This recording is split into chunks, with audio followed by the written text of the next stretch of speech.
बाकी दीदी के फोन पे अभी सोनप्रयाग से एक वीडियो आई है, बहुत भयंकर यात्रियों की भीड़। इतने ज्यादा लोग जा कहाँ रहे केदारनाथ धाम के दर्शन करने के लिए, लेकिन प्रशासन ने रोक के रखा ना रास्ते में। तब ऐसे होना नहीं है।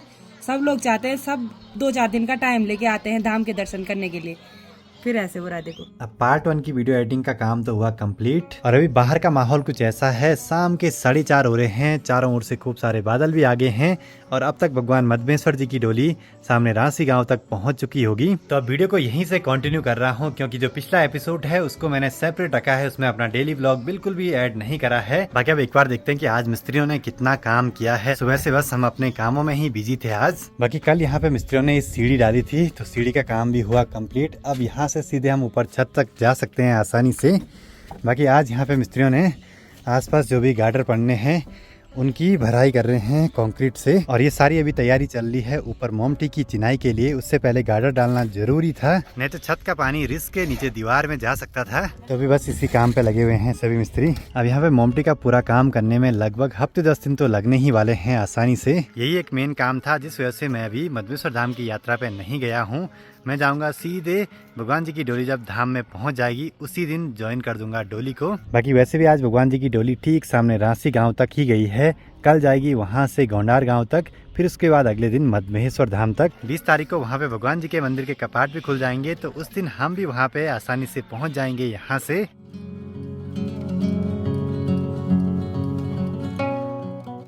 बाकी कल रात को दीदी, प्रीति और सुष्मिता तीनों घर पे पहुंच चुके थे।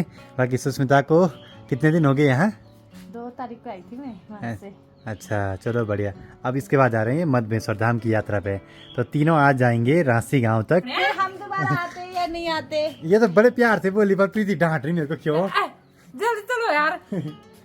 मेरा स्वभाव ही ऐसा है, मैं आराम से भी बोलूंगी ना, लोगों को लगता है पता नहीं गुस्सा आ गया मेरे पे, पता नहीं क्या हो गया। और ना सब लोग इस पे कमेंट करते हैं कि ये गुस्सेल है, पता नहीं ऐसे कैसे, पर बिल्कुल भी ऐसा नहीं है।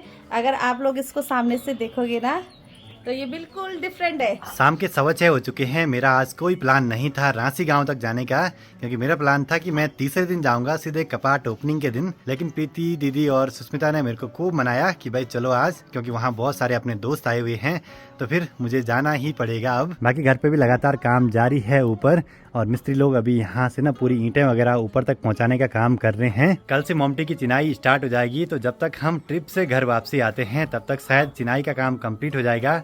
डिपेंड करता है मौसम पे कि कैसा रहता है। बाकी और काम तो होते रहेंगे। निकल पड़ते हैं द्वितीय केदार भगवान मद्मेश्वर जी की इस यात्रा पे। अभी शाम के 6:15 करीब हो रहे हैं। आज हमको सिर्फ रांसी गाँव तक ही जाना है। बाकी अभी ऊपर मोमटी के सिर्फ कॉलम के सरिये खड़े करे गए हैं, कल से उन पे चिनाई शुरू हो जाएगी। बाकी आज माँ पापा भी आ गए हैं पुराने वाले घर से, अब इनसे भी विदा लेते हैं यात्रा के लिए। बाकी शाम के टाइम पे गांव के छोटे छोटे बच्चे देखिए मस्त मजे से ऐसे बैठे रहते हैं। क्या छुई लग रही तुम्हारी? कुछ नहीं। भूत की? किसने देखा भूत को? हमने नहीं देखा, कहानी लगा रहे हैं। इसने देखा बल। तो चले जी, निकल पड़े हैं मुनसुना मार्केट से रांसी गांव की ओर। अभी हमारे पास सिर्फ एक ही बाइक है और हमारे सफर के साथी सभी आगे पैदल निकल पड़े हैं। तो ये लोग देखिए आगे आगे आराम आराम से पैदल ही लग रहे रास्ता। घोड़े कहाँ गए तुम्हारे? आप यमुनोत्री से पोस्टिंग है। अभी का सीन कुछ ऐसा है कि हमारे साथ 4 लड़कियां हैं, प्रीति, आंचल, दीदी और सुष्मिता। तो फिर एक ही बाइक है। अब 3 बाइक और चाहिए, तो अपने दोस्तों की बाइक आ रही है रांसी गांव से लेने के लिए, स्पेशली इनको। देखते हैं कब तक पहुंचते हैं, तब तक ये आराम से पैदल आगे तक। और यहाँ ना आसपास खूब सारे आजकल काफल भी लगे हुए हैं, तो काफल का आनंद भी ले रहे हैं। मेरा कोई भी प्लान नहीं था आज रांसी गांव जाने का, इन्होंने इतनी जबरदस्ती करे कि क्या ही बोले भाई। तो बोल रहा था कि बैग ही नहीं लाना है। खैर, जो होना होता है वो होके रहता है, हमारे सोचने से कुछ भी नहीं होता है। देखिए जी, जब भगवान जी का बुलावा होता है ना, तो हम कितनी भी कोशिश कर दें मना नहीं कर सकते हैं। जरा मेरे वीडियो में भी बोला दूध भी सब दो। बाकी यहाँ देखिए आजकल रोड पे पूरा पेंटिंग का काम चल रहा है जगह जगह पे। तो सड़कें अच्छी होंगी तो यात्रियों को आने में बड़ी सुविधा होगी यहाँ। फिर बाकी इन्होंने यहाँ पे कुछ काफल निकाल दिए हैं। इस साल के पहले काफल चखूंगा मैं आज, सिर्फ एक दाना, बहुत कीमती है भाई। अब जब तक दोस्तों की बाइक नहीं आ जाती तब तक इनको ऐसे ही पैदल जाना पड़ेगा। ऐसे लग रहा है जैसे पैदल यात्री होंगे।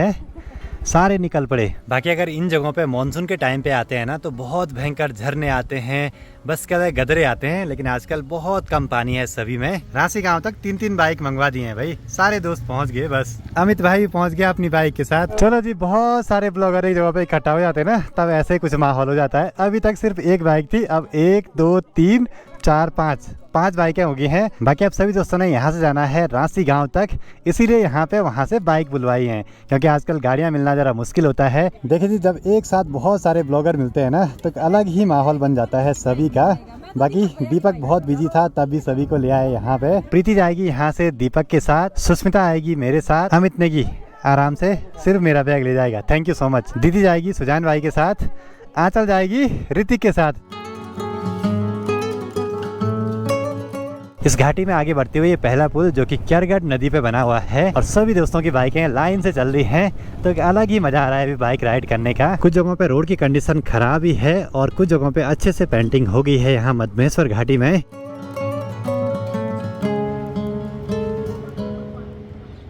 बाकी आगे बढ़ते हुए अभी हम पहुंचे हैं जुगासू के पुल के पास में। नीचे है मधुगंगा नदी जो कि कल कल करती हुई आगे को बढ़ रही है। बाकी नदी का जलस्तर आजकल जरा बढ़ा हुआ है, गर्मियां बढ़ने से ग्लेशियर पिघल रहे हैं तो पानी भी बढ़ता रहता है।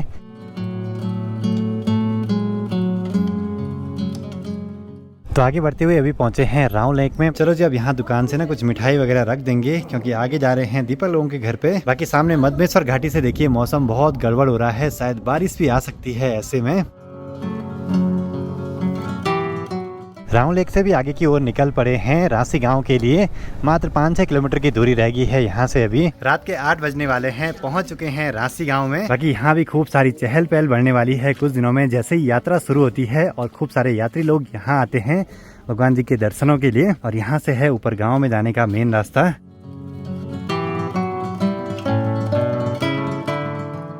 तो चलो जी, पहुंच चुके हैं कूल पहाड़ी दीपक बिष्ट के घर पे। अचानक से आना हुआ है यहाँ पे। बाकी आज यहाँ पे बहुत सारे मेहमान आ चुके हैं।